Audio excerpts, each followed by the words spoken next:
Jharkhand high court में आज ऐतिहासिक वाकया हुआ, जहां 250 किलोमीटर दूर बैठे डीसी और सीओ को हाईकोर्ट ने कहा कि आप 8 घंटे के अंदर जल्दी पहुंचिए, तब फैसला सुनाया जाएगा। क्या था वो मामला, और काश इसी तरीके से अधिकारी आपके और आम आदमी के हर काम को पूरी तन्मयता के साथ समय पर करते तो आज ये कोर्ट में भी दिन नहीं देखना पड़ता और लोगों के लिए भी जीना आसान होता, ईज ऑफ लिविंग होता। क्या है पूरा मामला, हमारे सहयोगी आपको बताएंगे। सन्नी सारद, क्या हुआ आज हाई कोर्ट में जब सुबह सुनवाई हुई? देखिए, ये पूरा मामला देवघर जिला से जुड़ा हुआ है। देवघर जिला के मोहनपुर ब्लॉक का ये मामला है। वहाँ के रहने वाले सुनील कुमार शर्मा ने झारखंड हाई कोर्ट में एक रीट दाखिल की थी। ये उन्होंने रीट दाखिल की थी 2021 में, लेकिन दरअसल जो ये मामला है वो लैंड पोजीशन सर्टिफिकेट को लेकर है। उनकी पत्नी बीमार थी और वो अपना एक ज़मीन बेचना चाह रहे थे जो 2100 वर्ग फीट का था।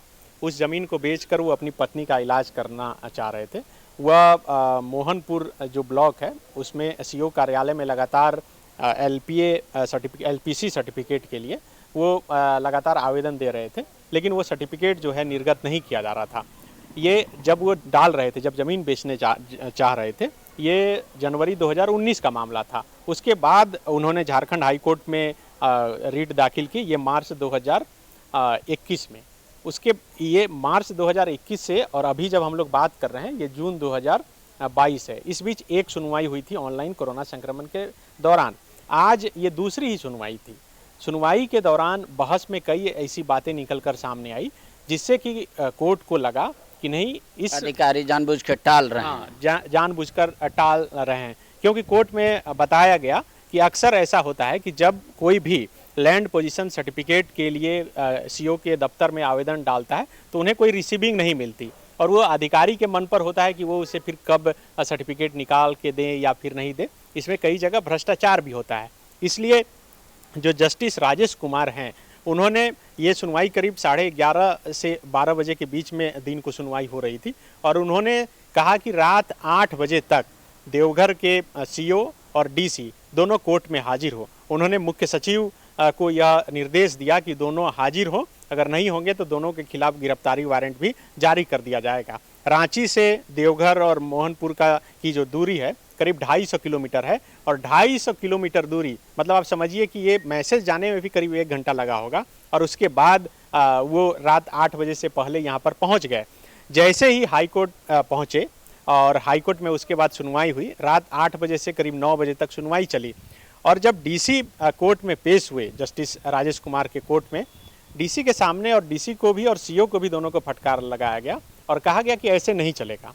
अगर कोई लैंड पोजीशन सर्टिफिकेट के लिए आवेदन देता है, पहले तो उसे कुछ रिसीविंग देना चाहिए और ये तय होना चाहिए कि कितने दिन के अंदर ये सर्टिफिकेट दे दिया जाए। कोर्ट ने यह निर्देश दिया कि 15 दिनों के अंदर ये सर्टिफिकेट इशू करना चाहिए और आगे भी यह तय कीजिए कि 15 दिन के अंदर ये लैंड पोजीशन सर्टिफिकेट इशू हो जाए।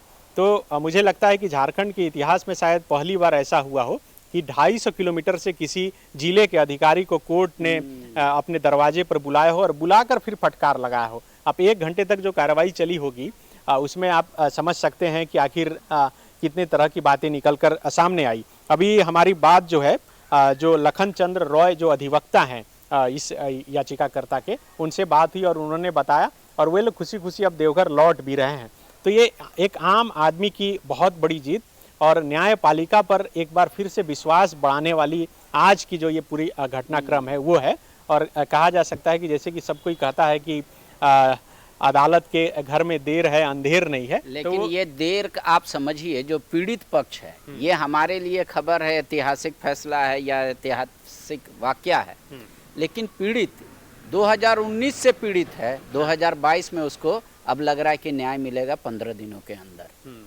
कितना वो किस मानसिकता से गुजरा होगा वो पीड़ित। तो देखिए, सुनील कुमार शर्मा जो याचिका करता थे, उनकी पत्नी का इलाज हुआ फिर नहीं हुआ, उनसे तो हमारी बात नहीं हो पाई, नंबर हमारे पास नहीं था। इनके अधिवक्ता से भी आनंद फानंद में बात हुई, वो बोले कि हम ट्रेन में चढ़ रहे हैं, देवघर जा रहे हैं। लेकिन हाँ, आपने बिल्कुल सही कहा, लेकिन इस झारखंड के जो करीब 3.25 करोड़ की जो आबादी है उसमें गिने चुने लोग ही हैं जो सुनील कुमार शर्मा की तरह हैं, जो अपने हक हकूक के लिए लड़ना जानते हैं। और यही वजह है कि देवघर के मोहनपुर से निकलकर वो झारखंड हाईकोर्ट के दरवाजे तक आते हैं, और खुद नहीं आते बल्कि वहाँ के जिला अधिकारी और सीओ को वो खींच कर यहाँ तक भी ले आते हैं। अच्छा, ये राज्य में राइट टू सर्विस एक्ट है, मतलब ड्राइविंग लाइसेंस बनाना है तो उसका समय निर्धारित है कि इतना दिन में बना देना चाहिए, म्यूटेशन हो तो इतना दिन में, पर अधिकारियों के पास हर चीज़ का तोड़ है। इतने दिन में काम नहीं हुआ तो आपको फाइन लग सकता है, पर वो बता देते कि इतने दिन में नहीं हो सकता। एक एलपीसी का ये मामला अलग था कि वो रिसीविंग देते ही नहीं, तो कब मिला नहीं मिला वो कह सकते हैं। लेकिन क्या वजह है कि जब राइट टू सर्विस लगा हुआ है, आपको पता है कि अमुक काम इतने दिन में अधिकारियों को करना है, राज्य सरकार ने निर्धारित, फिर भी नहीं होता, लोग परेशान रहते हैं। एक इंदिरा आवास के लिए भी कितना साल चक्कर, एक राशन कार्ड के लिए भी कितना सारा चक्कर, एक इवन गोल्डन कार्ड आप बनाने जाइए आयुष्मान, तो लोग उसमें भी विधायक और वार्ड पार्षद और इनका पैर भी खोजते हैं ताकि जल्दी काम हो जाए। तो झारखंड में ही ऐसा सिचुएशन है या मतलब ये आमतौर पे हर जगह देखने को मिलता है? देखिए, झारखंड जैसे राज्य में कई ऐसी चीज़ें हैं जो आदतन हो जाती है। अब इसका एक उदाहरण के तौर पे समझिए, अगर कोई महिला जो गर्भवती है वह ऑटो पर सवार होकर सदर अस्पताल आती है और सदर अस्पताल के गेट पर वह बच्चा दे देती है, हमारे आपके लिए एक साधारण सी खबर होती है, क्योंकि हम लोग महीना में 4-5 केस ऐसा देख लेते हैं। लेकिन यही केस अगर देश की राजधानी दिल्ली में घटे तो ये इंटरनेशनल न्यूज़ बन जाएगा। तो हम लोग का देखने का भी नज़रिया जो अब ऐसा हो गया है कि लगता है कि अब ये क्या है, लेकिन ये बहुत कुछ होता है। लेकिन आज का जो ये पूरा मामला है, ये जो पूरी याचिका पर जो सुनवाई हुई और कोर्ट ने जो रात 8 बजे तक हाजिर होने के लिए कहा था, उसमें ये भी कहा था कि संबंधित फाइल लेकर आइएगा। और अभी जो 8 बजे, अभी अब से कुछ देर पहले जब हम लोग कोर्ट के बाहर खड़े होकर बात कर रहे हैं, तो जब सुनवाई हो रही थी तब उन्होंने कहा, जस्टिस राजेश कुमार ने, कि ये दाएं बाएं का खेल नहीं चलेगा। आप दाएं बाएं से समझ सकते हैं, ईडी की कार्रवाई झारखंड में चल रही है, लगातार डीएमओ से लेकर डीटीओ और तमाम पदाधिकारी ईडी के दरवाजे पर हर दिन माथा टेकने अभी पहुंच रहे हैं और अपने तरफ से सफाई दे रहे हैं। तो ये दाएं बाएं का खेल जो है, मुझे लगता है कि पूजा सिंघल के जेल जाने के बाद, ईडी दफ्तर में लगातार डीएमओ और तमाम पदाधिकारियों की हाजिरी लगाने के बाद अब समझना होगा कि ये अदालत भी सख्त रुख में है और दाएं बाएं का खेल नहीं चलेगा का मैसेज जो है हर एक अधिकारी के कान तक जरूर पहुंचनी चाहिए। शुक्रिया। इससे भी और एक इम्पोर्टेंट खबर देवघर की ही आपको बता देते हैं। देवघर में एयरपोर्ट बन गया है, लेकिन वहां तक पहुंचने के लिए सड़क अभी नहीं बना है, इसलिए फ्लाइट नहीं उतर रही है रेगुलर बेसिस पे, वो भी मामला अभी सुनवाई में है।